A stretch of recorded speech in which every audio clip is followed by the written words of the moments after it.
అసలు ఈ కథను మొదలు పెట్టింది నేనే. ఆ రోజు నేను కాలేజీలో రాత్రిపూట బయలుదేరా. Full drinking. డ్రైవింగ్ లో ఎవరినో గుద్దాను. అయితే అది రాత్రి కాబట్టి నాకు అర్థం కాలేదు. బట్ మార్నింగ్ కి నాకేదో ఆపరేషన్ చేస్తున్నట్లుగా సింటమ్స్ తెలిసాయి. ఫుల్. నేను నిద్రలేచి చూసి ఇదంతా చూసుకునేసరికి కొంత టైం పట్టింది. బట్ నాకెవరో ఈలోపే కళ్ళు దానం చేసేసి వెళ్ళిపోయారు.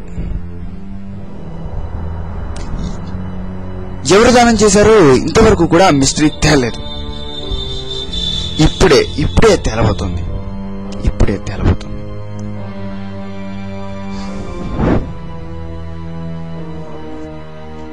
ఓకే, నా కంటి ఆపరేషన్ కి ఎవరు సహాయపడ్డారు, ఎవరు నేత్రదానం చేశారు, ఎవరి ఆపరేషన్ చేశారు, ఇవన్నీ మిస్టీరియస్ గానే మిగిలిపోయాయి. బట్ 15 రోజుల తర్వాత నేను మళ్ళీ నా చూపుని తిరగ చూడగలిగాను. కానీ దీనికి కారణమైన వ్యక్తిని మాత్రం ఈ రోజుకి చూడలేకపోయాను. దాన్ని నేను తెలుసుకోబోతున్నాను. అయితే దాన్ని తెలుసుకోకపోవడం వల్ల ఇక్కడ ఒక మిస్టరీ ఛేదించే అవకాశం ఉంది. హలో మిస్టర్ కుమార్ గారిని నాకు వెంటనే ఫోన్ చేయమని చెప్పండి. ఇమీడియట్లీ. ఇప్పుడే మాట్లాడాలి. కమాన్ కుమార్, ఫోన్ చేయి. యా, హలో కుమార్, చెప్పు. ఓకే, ఆ రోజు నేత్రదానం చేసిన వ్యక్తి పేరు ప్రొఫెసర్. మిగతా ఇంకేం తెలియదుదా మామా? ఇక్కడ ఇంకో చిన్న కన్ఫ్యూజన్ ఏర్పడింది. ఏంటంటే నేత్రదానం చేసిన వ్యక్తి పేరు ముందు ప్రొఫెసర్ అని ఉంది, అంతే. ప్రొఫెసర్ విశ్వనాథ్ చనిపోయాడు. నా కళ్ళతో తన పాపను మళ్లీ చూసుకున్నాడు.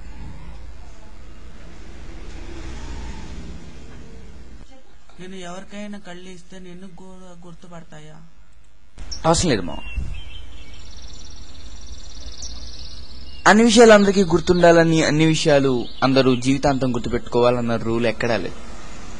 చూడు, కొందరు కొన్ని విషయాల్లో తమ జరిగిన విషయాలను చనిపోయేదాకా గుర్తుపెట్టుకుంటారు. కానీ కొంతమంది మళ్ళీ మర్చిపోతారు. అంటే ఏదైనా విషయం ఇక్కడ గుర్తుండాలి, ఇక్కడ గుర్తున్నవే సేవ్ అవుతాయి. ప్రతి వాళ్ళ జీవితాల్లోనూ ఇలా కొన్ని సేవ్ అయ్యేవి అన్నీ ఉండవు, కొన్ని మాత్రమే ఉంటాయి. అవి మాత్రం మర్చిపోలేదు. అయితే ఇక్కడ ప్రొఫెసర్ విశ్వనాథ్ జీవితంలో జరిగినది ఏంటంటే, ప్రొఫెసర్ విశ్వనాథ్ చనిపోయాడు. చనిపోతూ తన కళ్ళని నాకు దానం చేశాడు. ఆ కళ్ళు పాప గుర్తుపట్టాయి.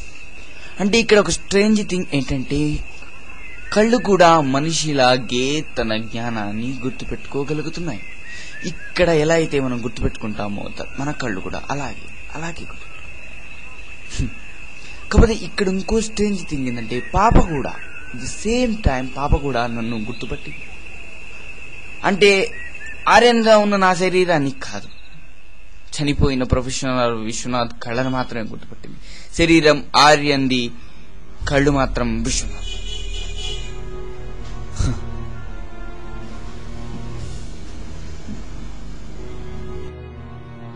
అంటే విశ్వనాథ్ చనిపోయి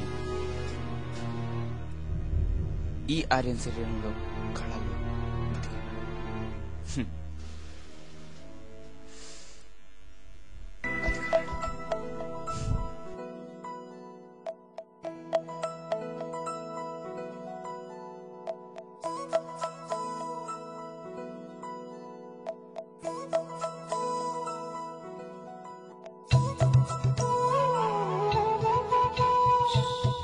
మనిషి తలుచుకుంటే దేనైనా సాధించగలరు.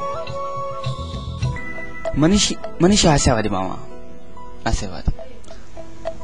జీవితంలో కోరుకున్న కోరికలన్నీ చనిపోయేలోపు తీర్చుకోవాలనుకుంటాడు. ఒకవేళ తీర్చుకోకుండానే చనిపోతే మళ్లీ వాటిని తీర్చుకుంటూనే ఉంటాడు, వదలడు. ఇదే మనిషికి ఉన్న గొప్పతనం.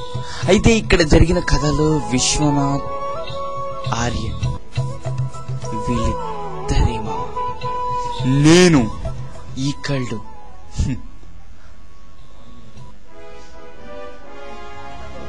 జీవితంలో, అది నా జీవితంలో నేను సాధించిందంటూ ఉంటే ఇదేమో. మనిషి తలుచుకుంటే కాదు, మనసు తలుచుకుంటే దేన్నైనా సాధించచ్చు. దేన్నైనా సాధించచ్చు. పదమా పోదాం.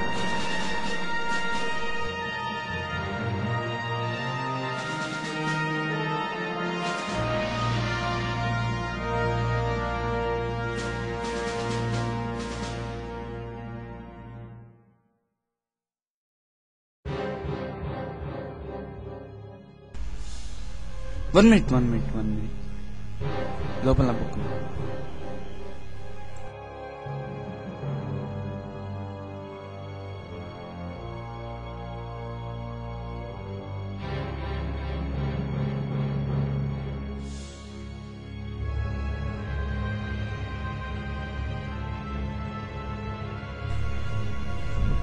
బాబా, నాకు నిన్ను వదిలిపెట్టిపోవాలని లేదు, ఇక్కడ దాచిపెట్టుకోవాలని. కానీ తప్పట్లేదు, నేను ఇక్కడే వదిలి వెళ్ళాల్సి వస్తుంది.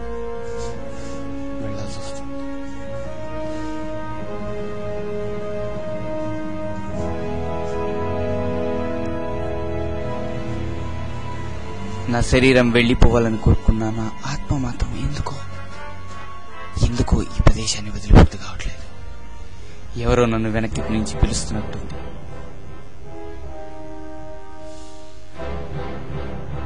ఎవరది?